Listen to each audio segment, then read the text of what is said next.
In skills training, rubrics are important. Now, a rubric is just a set of criteria for judging a performance. It gives us insight into what distinguishes a great speaker from a good speaker from a below average speaker. And as a teacher, I would say that rubrics are really at the core of what I do. So in this video, I want to talk about the 3 benefits of rubrics and then walk through the rubric we're going to be using for the key point speech. So to begin with, what are some of the benefits of rubrics? Well, first, rubrics reflect course aims. So in designing this course and designing any course, I start with skills. What should students be able to do by the end of the course? Now, you can see all the goals for this course on the website. For example, one is students should be able to write clear and concise key points. So that's a course goal that shows up in the rubric itself. Second, rubrics guide practice. So rubrics, and of course course instruction, should help you know what to do, but they should also help you know what it looks like when that thing is done well and when it's done poorly. So for example, if my goal is for students to be able to write clear and concise key points, then I design lessons that show here's what that looks like when it's done well, here's what that looks like when it's not done so well. And then you get to apply these criteria to your own performance. And then finally, rubrics can sharpen criticism. So the criteria for the key point speech rubric, really, they apply to most speeches. And once you have a general sense for these evaluative criteria, you can make better judgments about your own speeches and the speeches of others. So that's kind of the benefits of rubrics. Now let's walk through the rubric we'll be using for the key point speech. And again, every item on here reflects good speaking habits, but it also reflects what we're going to be doing in class. And this rubric is built on the rhetorical canons, so we're going to evaluate the speech in terms of invention, arrangement, style, memory, and delivery.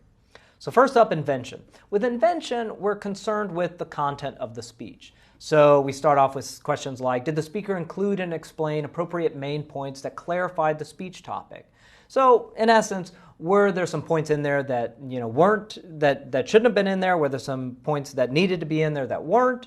Then we can talk about support. How was it? Could you see how the support related to the main points? Was there a passage that was maybe a little confusing? Was there something that needed more description? Then we can get to arrangement. Did the speaker arrange the speech elements appropriately? So did the main points really go together well? Did the speaker orally highlight speech structure? How were the previews, reviews, and transitions? Basically, how easy was it for you as a listener to follow along with the speech? Did everything make sense, or by the time you got to the end, you're like, oh, surprise, you're done. I didn't see that coming. Right? That's not what we want to happen. So then after arrangement, we can talk about style. Did the speaker phrase the main points clearly and concisely, or were the phrases maybe too long, were they confusing?